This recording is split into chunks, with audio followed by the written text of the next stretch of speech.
Bismillahirrahmanirrahim. Assalamualaikum warahmatullahi wabarakatuh.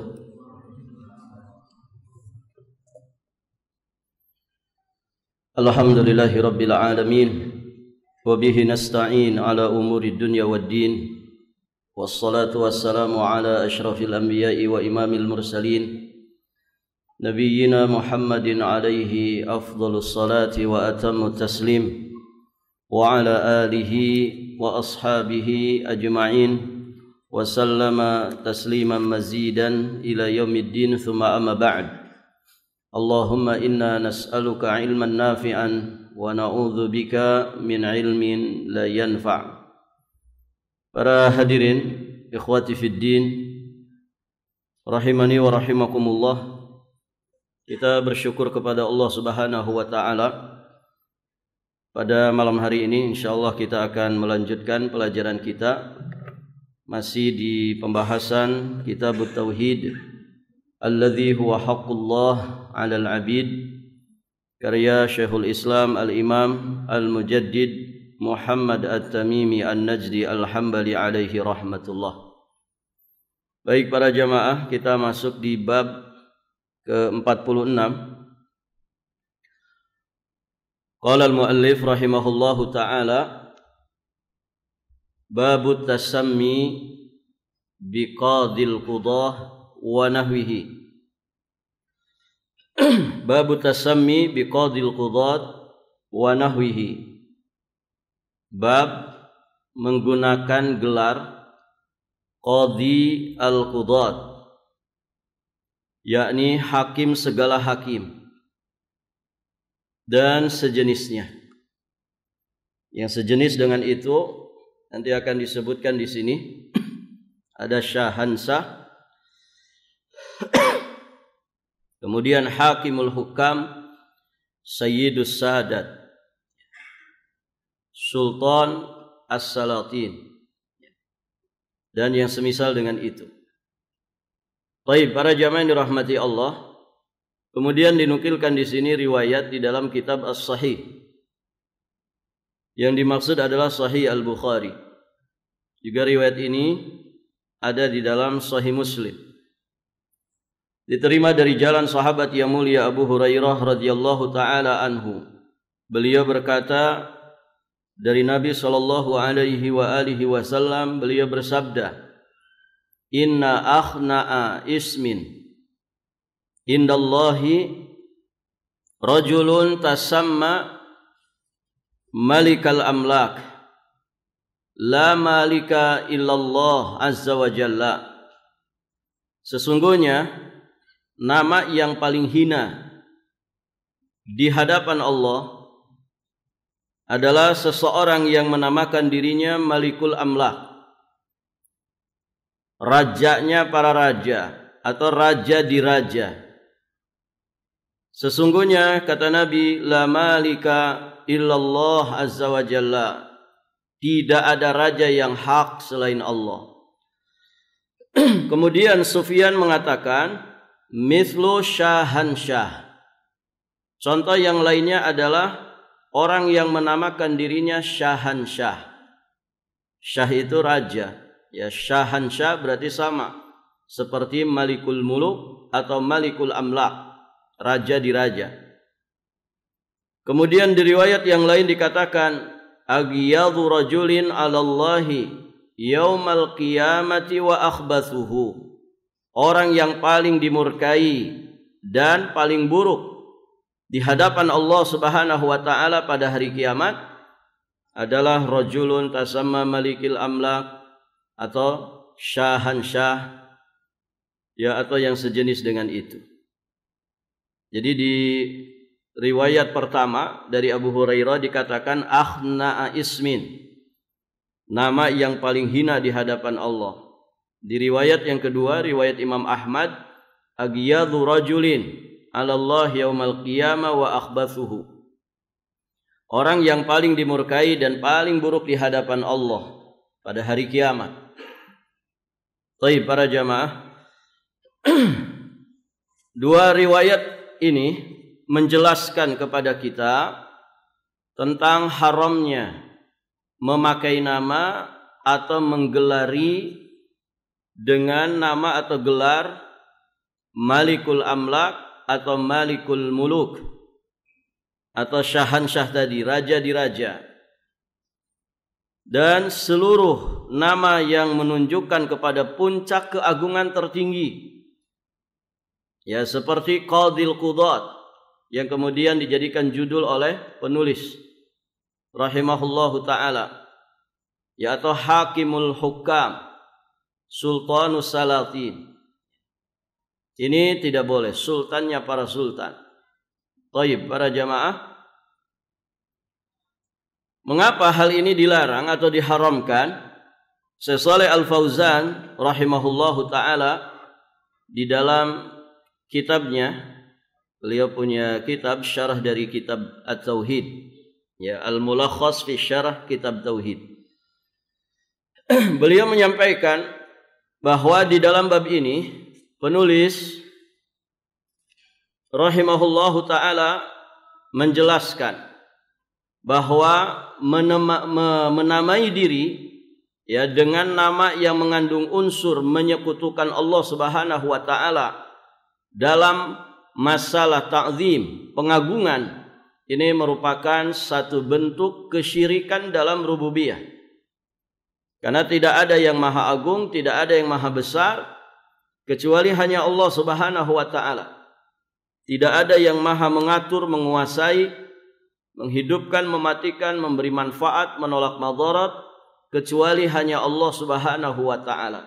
Ya, adapun manusia tidak seperti itu. Maka para jamaah, jangan menamai diri sendiri atau memberikan gelar kepada diri sendiri juga kepada orang lain yang mengandung unsur, ya, menyekutukan Allah Subhanahu wa ta'ala dalam masalah pengagungan. Dan ini bagian daripada syirik di dalam rububiyah. Taib, para jamaah yang dirahmati Allah, di dalam masalah ini para ulama juga menjelaskan ada rincian yang mesti kita pahami terkait dengan Qadil Qudat ini. Taib. Yang pertama, tentang hukum menggelari atau menamai seseorang dengan Qadil Qudat, hakimnya para hakim. Itu ada dua hukumnya. Yang pertama, barakallahu fikum, hukumnya haram dan termasuk kesyirikan terkait dengan masalah rububiyah. Haramnya itu sampai kepada derajat kesyirikan. Syirik dalam masalah rububiyah. Artinya menyekutukan Allah Subhanahu wa ta'ala dalam kehususannya, yakni kehususan dalam rububiyahnya. Baik, para jamaah yang dirahmati Allah, ini dihukumi syirik atau dihukumi haram ketika disebutkan secara mutlak. Secara mutlak itu berarti tidak terikat dengan satu tempat tertentu, satu kalangan tertentu, tapi dimutlakan begitu saja. Fulan Qadil Qudat. Tidak ada qadhinya para qadhi, hakimnya para hakim, ya, kecuali si fulan ini. Dia mutlakkan begitu saja, maka ini hukumnya haram, termasuk kesyirikan di dalam masalah rububiyah. Taib, hadirin jamaah yang dirahmati Allah. Karena gelaran ini atau nama ini, Qadil Qudat, Hakimul Hukam, atau yang sejenis dengannya, Malikul Amlak, ini hanya pantas disandang oleh Allah Subhanahu wa ta'ala. Adapun makhluk tidak pantas menyandang gelaran ini atau nama ini. Sehingga hadirin jamaah yang dirahmati Allah, siapa saja yang menamakan dirinya dengan nama ini, menggelari dirinya atau orang lain dengan gelaran ini, maka sejatinya dia menjadikan dirinya sebagai sekutu bagi Allah Subhanahu wa ta'ala dalam hal yang tidak ada yang berhak untuk itu kecuali Allah. Baik, para jamaah, siapa di antara makhluk ini yang menjadi hakimnya para hakim, sehingga seluruh rujukan hukum mesti kepada dirinya, pasti benarnya tidak akan pernah bisa ditolak? Ya enggak ada yang begitu. Itu haknya Allah, kuasanya Allah. Tidak ada yang mampu ya di level itu kecuali hanya Allah Subhanahu wa taala. Allah lah qadhi dari semua qudat. Allah lah al-hakam. Ya, di mana hadirin jamaah yang dirahmati Allah, seluruh hukum kembali kepada hukum ketetapan Allah Subhanahu wa taala. Nah, dari sini kita juga bisa mengambil pelajaran ya bahwa kita tidak boleh ghulu ya di dalam masalah penamaan. Ya, ghulu itu apa? Sikap berlebih-lebihan. Ya. Kita tidak boleh ya punya sikap berlebih-lebihan di dalam masalah penamaan. Jadi namakan ya manusia itu dengan nama-nama yang wajar, nama-nama yang baik, mengandung makna yang baik. Jangan berlebih-lebihan ya di dalam masalah penamaan. Baik para jamaah. Karena Islam itu agama yang wasat. Agama yang tengah-tengah. Antara sikap ghulu dengan sikap meremehkan. Ada ifrat, ada tafrid. Ada ghulu, ada jafa. Nah, Islam itu tengah-tengah dalam segala hal. Baik dalam akidah, baik dalam ibadah, baik dalam muamalah, dalam akhlak dan juga adab, dalam segala hal. Islam itu agama yang wasat.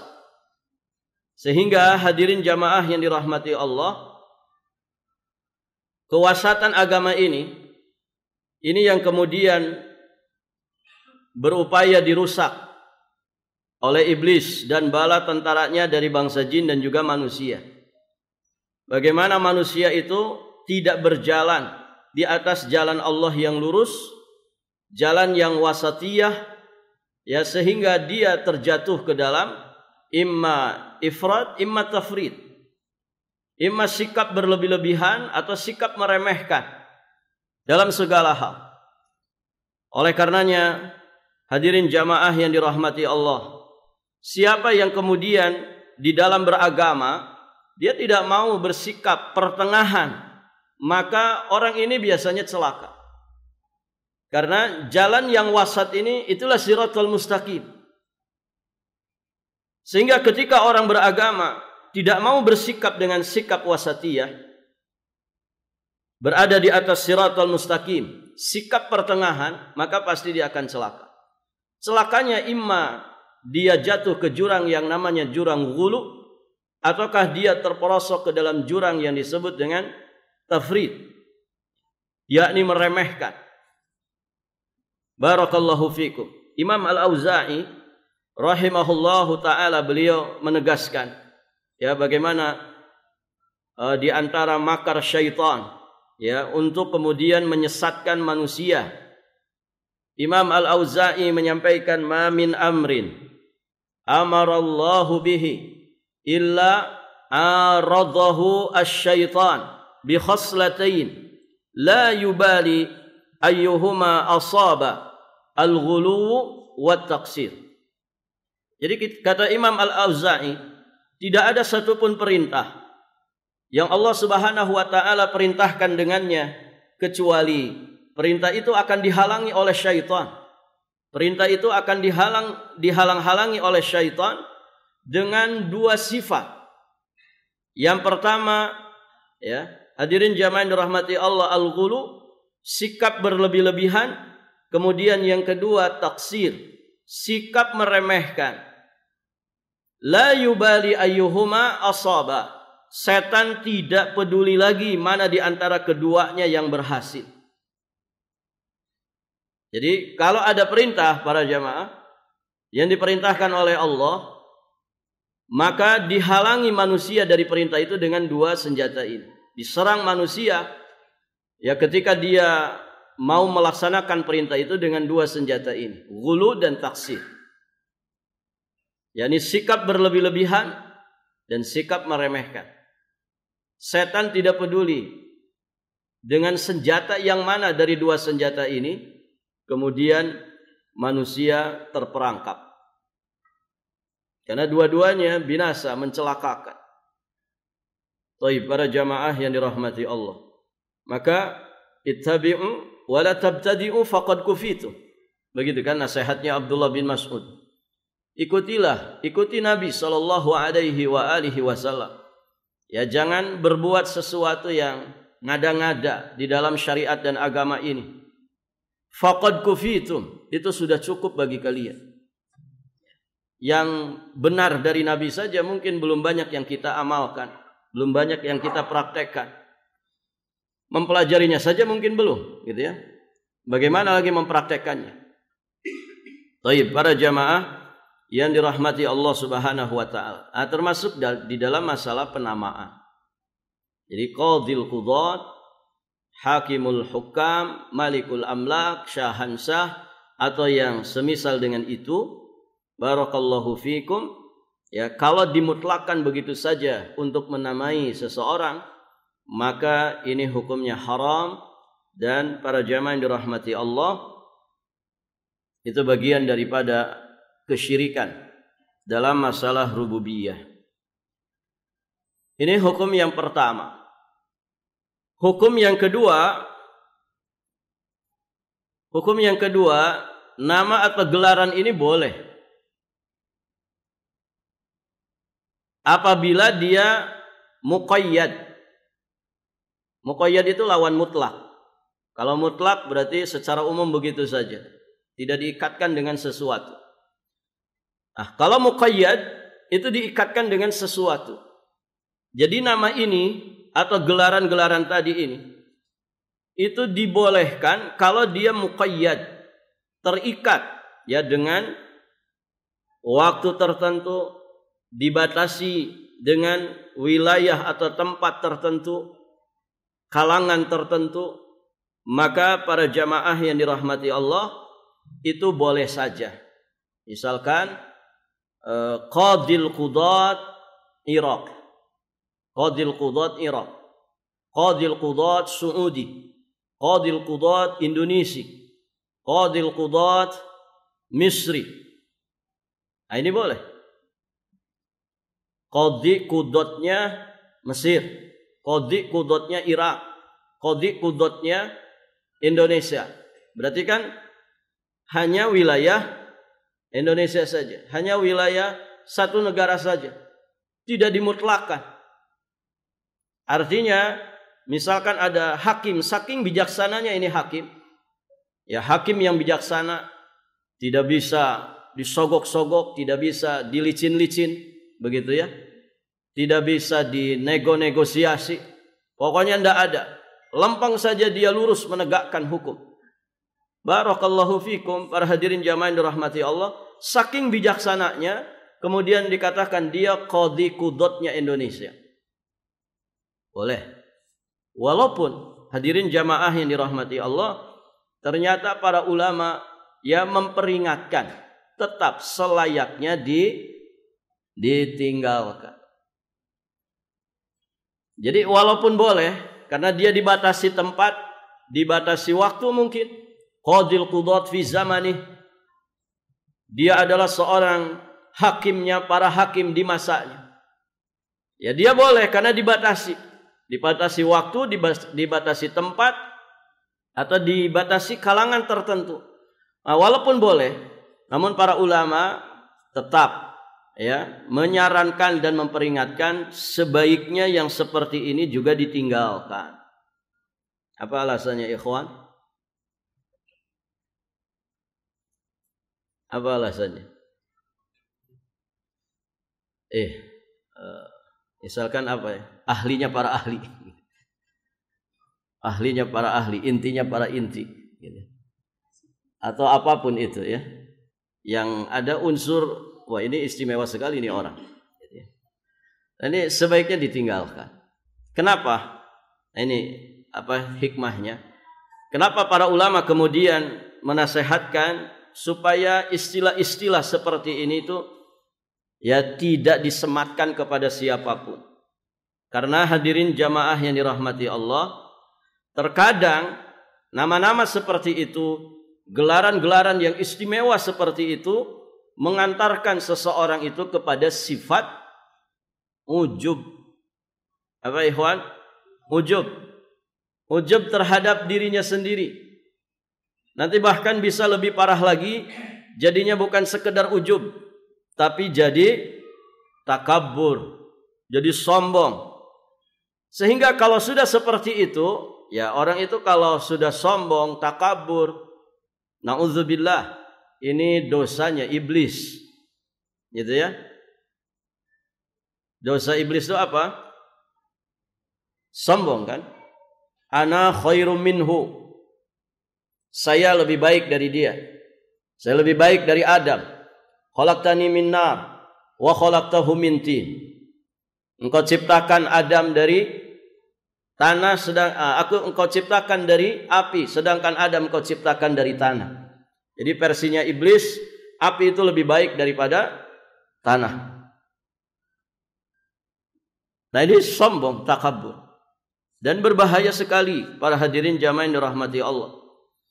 Orang ujub yang kemudian jadi sombong, ini berbahaya. Ancamannya neraka. Dan tidak ada nasib akhir, cerita akhir dari orang sombong itu kecuali kecelakaan, kebinasaan, penderitaan. Ya tidak Pak? Iya tidak ini? Iblis akhirnya gimana nasibnya? Ya. Dinyatakan oleh Allah sebagai orang kafir, ya, sebagai makhluk yang kafir. Wa kana minal kafirin. Terlaknat sampai datangnya kiamat. Apalagi? Dia akan menjadi juru kuncinya neraka. Disiksa kekal abadi di dalam api neraka. Ya tidak? Gara-gara apa? Sombong. Siapa lagi yang sombong? Fir'aun. Sombong dengan kekuasaannya, kerajaannya. Bagaimana nasib akhirnya para jamaah? Nasib akhirnya gimana? Binasa, ditenggelamkan. Bahkan di Quran ditegaskan, dia disiksa di dunia, disiksa di alam barzah, ya, dan disiksa api neraka. Di api neraka lebih mengerikan lagi. Qarun sombong dengan hartanya, ditenggelamkan, binasa. Siapa lagi? Haman sombong dengan ilmunya, dengan pengetahuannya, celaka. Bagian daripada orang-orang yang dibinasakan. Begitu nasib akhir mereka. Ashabul jannah, ya, kisah tentang pemilik kebun itu yang kemudian sombong, saking sombongnya kebunnya tidak mau, ya, dimasuki oleh fuqara masakin. Bikin susah saja, bikin bangkrut saja fuqara masakin. Mereka tidak mau lagi melakukan apa yang biasa dilakukan oleh orang tuanya dulu. Ketika musim panen, fuqara masakin suruh masuk, ya, ke kebunnya, mengambil sesuai dengan apa yang mereka butuhkan. Nah, itu tidak mereka lakukan. Dengan pedeknya mereka mengatakan, besok kita akan panen, panen kita akan lebih banyak, dan kita panen dari mulai pagi buta. Ternyata para jamaah dihanguskan itu, kebun itu. Na'udzubillah. Begitu Pak. Orang itu kalau sombong, tragis nasib akhirnya. Bapak tahu di antara kesombongan itu apa?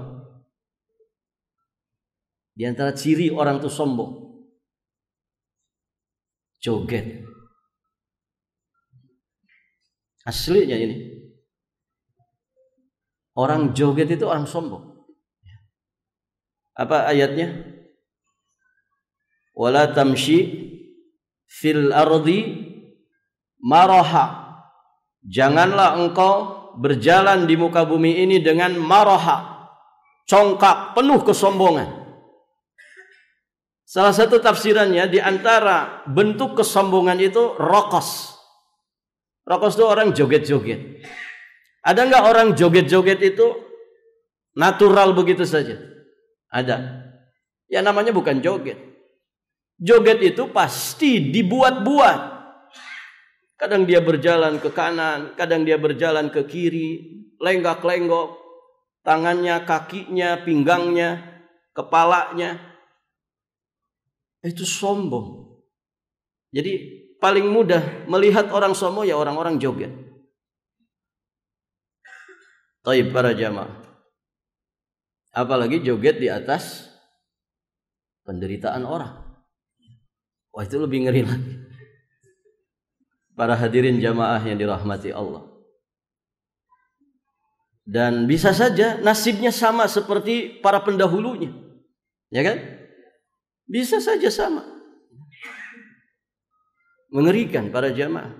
Jadi hati-hati dari sikap sombong. Bahaya, sombong itu bahaya.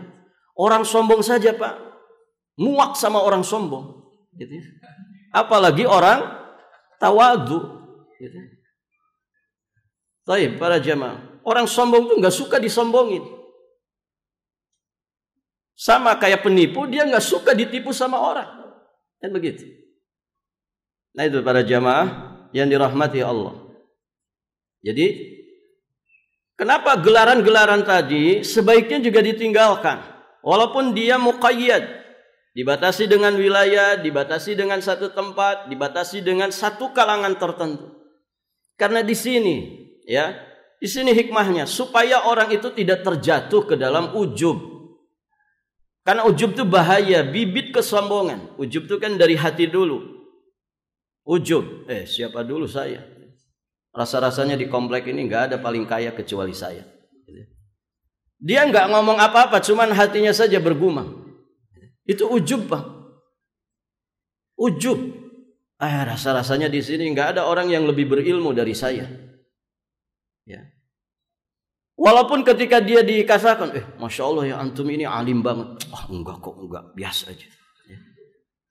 Tapi hatinya berbunga-bunga. Baru tahu dia, gitu kan? Itu ujub Pak. Ngeri ujub ini. Semoga Allah selamatkan kita dari ujub. Ya. Kalau sudah terlampiaskan oleh lisan, itu jadi takabur. Kalau sudah kemudian terlampiaskan oleh sikap, tingkah laku, perbuatan, itu juga jadi takabur. Nah, itu para jamaah. Jadi di sini ilahnya. Kenapa? Ya. Gelaran atau nama tadi walaupun muqayyad ya sebaiknya ditinggalkan. Karena kita mesti khawatir terhadap diri kita sendiri. Ya khawatirnya kita ujub. Kalau kita digelari, masya Allah, alimnya Balikpapan misalnya. Alimul a'lam, allamah gitu. Orang alimnya Balikpapan. Ya mungkin sebalikpapan bisa saja dikatakan saking berilmunya dia, saking dalamnya ilmunya, ya. Quran itu masya Allah gitu ya, di luar kepala. Gitu. Sama kayak kita kan juga Quran di luar kepala. Gitu. Tidak masuk-masuk. Baik para jamaah. Puluhan ribu hadis di luar kepala juga. Gitu ya. Masya Allah. Sampai ayat, nomor, letak semua hafal semua. Gitu kan? Penjelasannya hafal semua, tafsirannya hafal semua. Mungkin bisa saja ada orang punya kemampuan seperti itu para jamaah. Ya kata orang perpustakaan berjalan. Saking pinternya. Dan mungkin di Balikpapan tidak ada lawannya. Wah ini masya Allah, alimul a'lam. Alimnya para alim Balikpapan. Misalkan. Ya sebaiknya dihindari. Bahaya. Ya. Bahaya. Kita khawatir dengan ujub, gitu ya. Sama ya seperti apa namanya? Kalau di medsos itu Pak, follower terbanyak, gitu kan? Oh, follower Anda terbanyak. Antum berapa followernya? Paling itu bayar orang. Tapi para jamaah, akhirnya juga hati-hati dari ujub. Ya artinya kita itu harus keras ke diri sendiri, gitu ya. Harus keras ke diri sendiri dalam makna yang positif. Ya. Baik para jamaah yang dirahmati Allah. Sedikit saya ingin menjelaskan tentang ujub ini para jamaah. Ada hadis Nabi menyebut ujub itu muhlikat. Muhlikat itu apa? Perkara yang membinasakan. Ya. Di dalam riwayat Imam At-Tabrani, hadis ini para jamaah disahihkan oleh Imam Al-Albani. Kata Nabi SAW, salasun muhlikat. Ada 3 perkara yang membinasakan. 3 perkara yang membinasakan. Pertama apa? Syuhun muta'. Syuhun muta'. Yakni hawa nafsu, rasa pelit. Rasa pelit yang ditaati. Istilah pelit itu banyak ya. Bakhil diantaranya kan. Nah kalau syuh itu pelit yang level tertinggi Pak. Syuh. Baik. Kalau orang punya sifat pelit, pelitnya ditaati lagi, dituruti. Nah, ini membinasakan diri. Ya gambaran orang yang kena penyakit syuh itu, dia saking pelitnya Pak, dia pelit terhadap milik orang lain. Bukan punya dia, tapi milik orang. Ya. Ini ada apa ini? Kotak infak jalan. Temennya ngambil yang warna merah. Dimasukin. Kelihatan sama temannya di samping. Nah, dia punya penyakit syuh. Kegedean itu. Emang kenapa? Ini kan infak. Semakin gede pahalanya. Kan begitu. Tidak usah. Itu warna yang abu-abu saja cukup. Ya. Di Jabal Su'ada ini kan orang kaya-kaya semua misalkan. Sudah banyak infaknya. Udah yang warna itu saja. Ya, yang warna abu-abu. Berapa nilainya abu-abu itu? Dari merah ke abu-abu itu terjun bebas. Baik para jamaah. Biar nanti habis kajian kita makan. Kan lumayan itu nasi goreng itu bisa 10 bungkus. Baik para jamaah. Ini loh punyanya temannya, bukan punya dia. Pelit banget. Ya. Ada istri saking pelitnya, suami mau Jumatan, ya, diinterogasi dulu, buka semua. Sakunya diambil. Ini berapa infak? 100.000 kegedean gitu. Yang ini saja diganti sama yang 2.000 gitu. Barakallahu fikum. Ini punya orang, kenapa Anda pelit dengan sesuatu yang milik orang? Orang mau infak berapa kan itu urusannya dia. Baik para jamaah. Nah, ada orang saking pelitnya begitu, Pak. Pelit dengan sesuatu yang sebetulnya itu milik orang bukan milik dia. Nah, itu syuh. Jadi syuh itu pelit di level tertinggi. Ya. Apa level tertinggi itu? Pelit kuadrat gitu. Atau lebih dari itu. Nah ini membinasakan. Kemudian hawan muttaba'. Hawa nafsu yang selalu dituruti. Karena hawa nafsu ketika dituruti pasti membinasakan. Dan yang terakhir, nah ini yang terkait dengan pembahasan kita. Ijabul mar'i binafsih. Ujubnya seseorang terhadap dirinya sendiri. Ujubnya seseorang terhadap dirinya sendiri. Ada juga riwayat dari Abi Bakrah bahwa seorang laki-laki disebut-sebut di samping Nabi SAW. Lalu laki-laki lain memuji kebaikan laki-laki ini. Maka Nabi SAW kemudian mengingatkan, waihak, celaka kamu kata Nabi, qata'ta unuqa sahibika, kamu telah memenggal leher saudaramu. Jadi berhati-hati ya, terkadang pujian kita itu kepada seseorang kalau sikonnya tidak tepat itu bisa memenggal lehernya. Maksudnya apa? Membinasakan dirinya.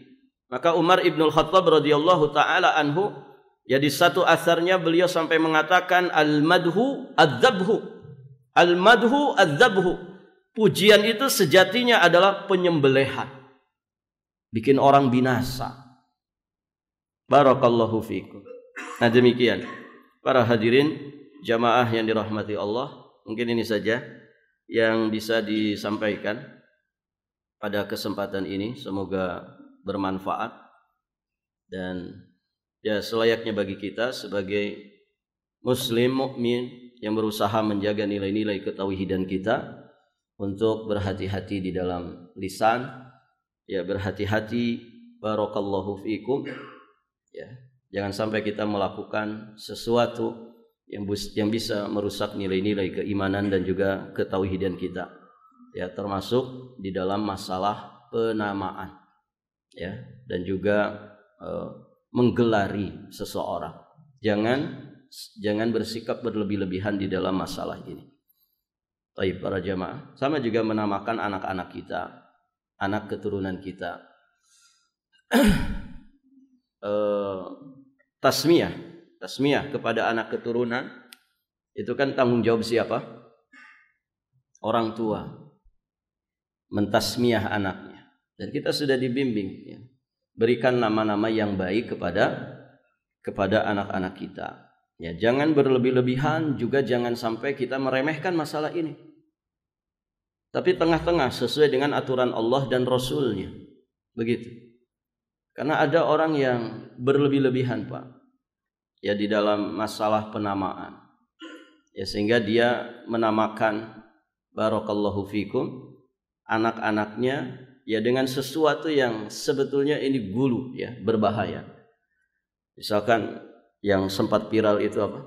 Ada orang namanya Tuhan, gitu ya. Namanya Tuhan. Ya, walaupun Tuhan itu ya banyak gitu kan, tapi Tuhan yang hak hanyalah Allah. Nah, ini berbahaya, gitu ya. Atau meremehkan. Ya, ada istilah di orang kita, apalah artinya sebuah nama. Loh, nama itu berarti. Bukan apalah artinya sebuah nama. Nama itu justru berarti menjadi harapan baik, kan begitu. Ada orang para jamaah ngasih nama anaknya musyrikin, gitu. Katanya ada di Quran. Ya iya ada di Quran, tapi itu maknanya negatif. Dipanggilnya ikin, gitu. Allahu Akbar. Kok bodoh itu kuadrat gitu. Makanya pentingnya belajar. Musyrikin, gitu. Ya. Musyrikin kan orang-orang musyrik.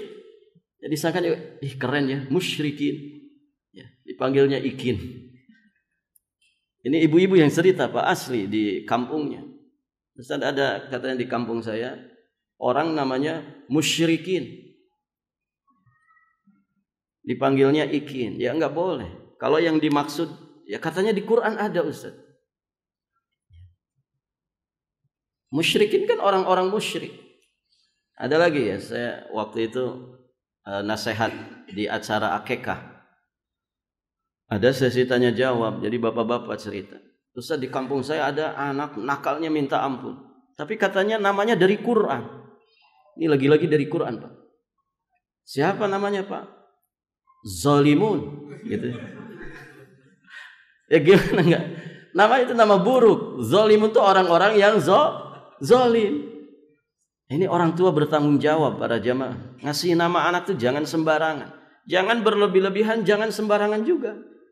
Ikuti aturan Allah dan Rasulnya. Begitu ya. Barakallahu fikum. Ya, di sana juga ada nama-nama yang dimakruhkan oleh para ulama. Ya, seperti nama yang dinisbatkan kepada ad-din atau al-Islam. Syekh Bakar Abu Zaid dan banyak para ulama memakruhkan, sebagian bahkan mengharamkan. Ya. Contoh misalkan yang mengandung unsur tazkiyah nufus, pensucian diri.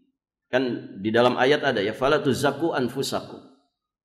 Jangan kalian mensucikan diri-diri kalian. Taib para jamaah, Muhyiddin misalkan, penghidup agama. Saiful Islam, pedangnya Islam.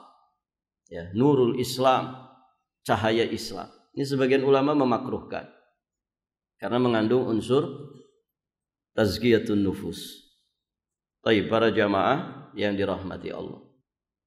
Dan tentu ada bab tersendiri terkait dengan masalah itu, ya babut tasmiyah.